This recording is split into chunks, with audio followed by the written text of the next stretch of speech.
राष्ट्रहित टाइम्स, राष्ट्रहितासाठी समर्पित news channel. पुण्यातील हिंजवडी आरटी पार्क परिसरातून एक अतिशय धक्कादायक बातमी समोर आली आहे।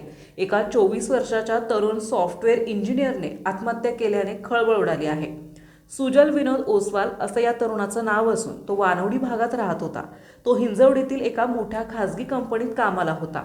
6 जानेवारी रोजी पहाटेच्या सुमारास त्याने कंपनीच्या कॅन्टीनमधील स्वच्छतागृहात मोबाईल चार्जच्या केबलने गळफास घेतला। बराच वेळ सुजल बाहेर न आल्याने हा धक्कादायक प्रकार समोर आला।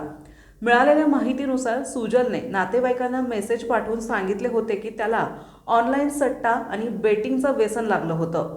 गेमच्या व्यसनात त्याचे खूप पैसे गमावले होते, त्यामुळे त्याच्यावर कर्जाचा मोठा बोझा वाढला होता। या आर्थिक विवंचनेतून सुजलला बाहेर पडता येत नव्हतं। याच मानसिक तणावातून आणि नैराश्यातून त्याने स्वतःचं जीवन संपवल्याचा निर्णय घेतल्याचं प्राथमिक तपासात समोर आलंय।